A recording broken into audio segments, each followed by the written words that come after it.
السلام علیکم ورحمۃ اللہ وبرکاتہ۔ الحمد للہ رب العالمین واشہد ان لا الہ الا اللہ وحدہ لا شریک لہ واشہد ان محمدا عبدہ ورسولہ صلی اللہ تعالی علیہ وآلہ وسلم۔ اعوذ باللہ من الشیطان الرجیم، بسم اللہ الرحمن الرحیم۔ والذین یؤمنون بما انزل الیک وما انزل من قبلک وبالآخرۃ ہم یوقنون۔ معزز و موقر ناظرین و ناظرات، اللہ رب العزت کے فضل و کرم سے شعبہ دعوت و تبلیغ جماعت المسلمین محصلہ کے زیر اہتمام سلسلہ تفسیر قرآن چل رہا ہے۔ آپ کے سامنے سورۃ البقرہ کی آیت نمبر 4 پیش کی گئی ہے۔ اس آیت مبارکہ میں اللہ رب العزت نے ارشاد فرمایا ہے، والذین یؤمنون بما انزل الیک، اور جو ایمان رکھتے ہیں اس پر جو آپ کی طرف نازل کیا گیا ہے، وما انزل من قبلک، اور جو آپ سے پہلے نازل کیا گیا ہے، وبالآخرۃ ہم یوقنون، اور وہ آخرت پر یقین رکھتے ہیں۔ متقیوں کے اوصاف بتانے کا سلسلہ چل رہا ہے۔ وہ متقی جن کے لیے یہ کتاب ہدایت کا ذریعہ ہے، ان کے 3 اوصاف اب تک آپ کے سامنے ذکر کیے جا چکے ہیں۔ پہلا وصف غیب سے ایمان رکھتے ہیں، دوسرا وصف نماز قائم کرتے ہیں، اور تیسرا وصف اللہ نے جو روزی دی ہے، اللہ نے جو عطا فرمایا اس کو خرچ کرتے ہیں۔ اب چوتھا وصف ہے والذین یؤمنون بما انزل الیک، اللہ نے آپ کی طرف یعنی محمد الرسول اللہ صلی اللہ علیہ وسلم کی طرف جو نازل فرمایا ہے اس پر وہ ایمان رکھتے ہیں۔ ایمان کا معنی اور مطلب یقین، تصدیق، الایمان لغتاً التصدیق۔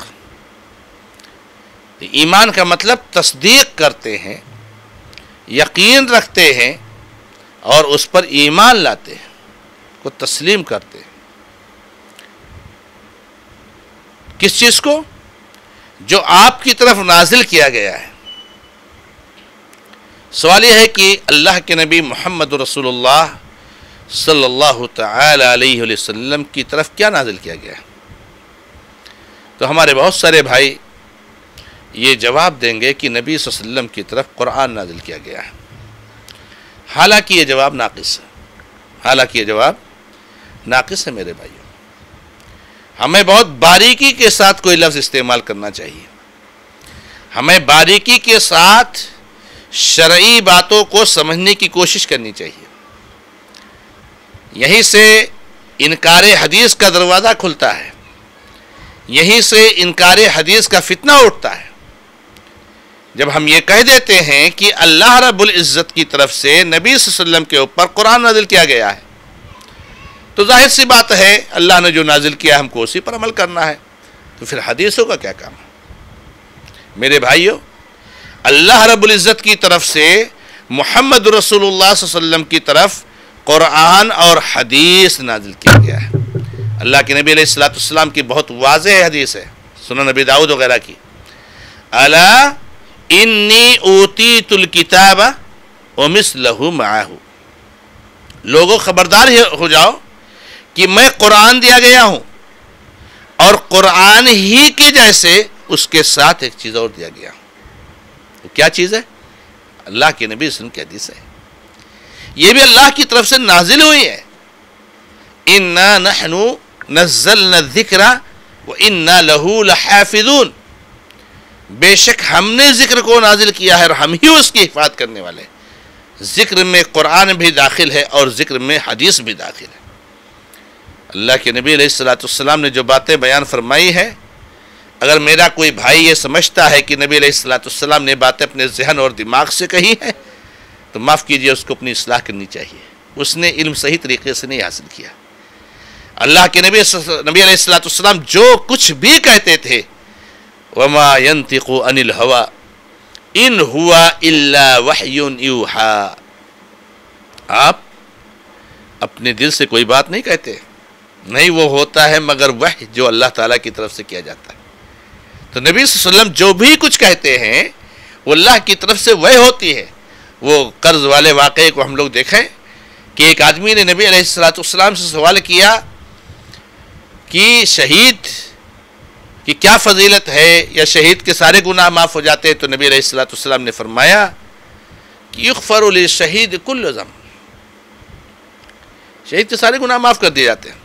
فوراً کہتے ہیں الا الدین سارنی بہ جبریل عنفا، لیکن خبردار ہو جائیں قرض نہیں معاف ہوتا، ابھی مجھے جبریل نے بتایا ہے، ابھی مجھے جبریل نے بتایا ہے، میں یہ بات کہہ رہا ہوں کہ چپکے سے آ کر کے جبریل نے مجھے بتایا نہیں قرض نہیں معاف ہوتا ہے۔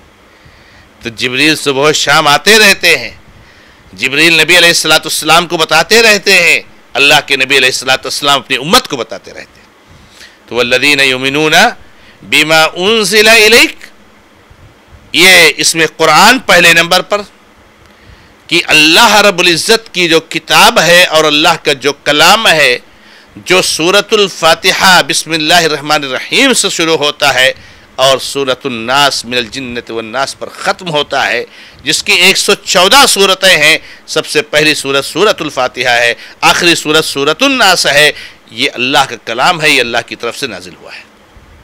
اور دوسرے نمبر پر حدیثیں ہیں جو محمد رسول اللہ صلی اللہ علیہ وسلم نے بیان فرمایا ہے، لہذا جب تک حدیثوں پر ایمان نہیں رکھیں گے اس وقت تک ہم قرآن کے ماننے والے نہیں ہو سکتے۔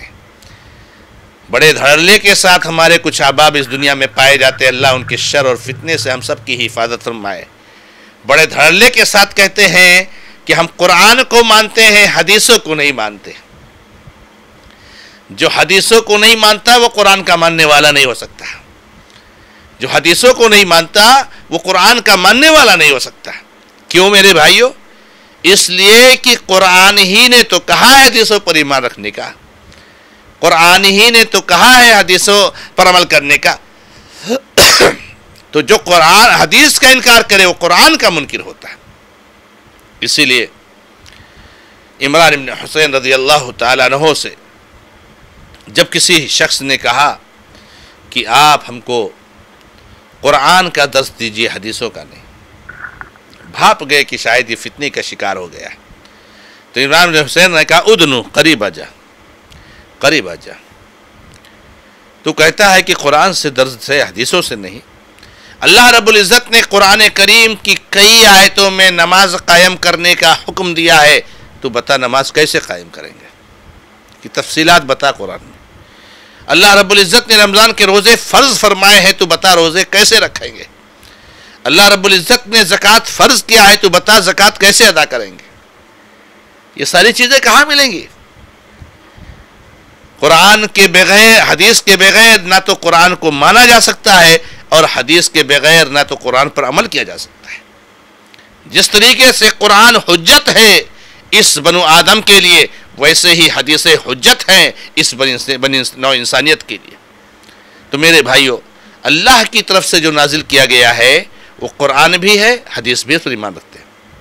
والذین یؤمنون بما انزل الیک وما انزل من قبلک، اور آپ کے سے پہلے جو نازل کیا گیا اس پر بھی ایمان رکھتے ہیں۔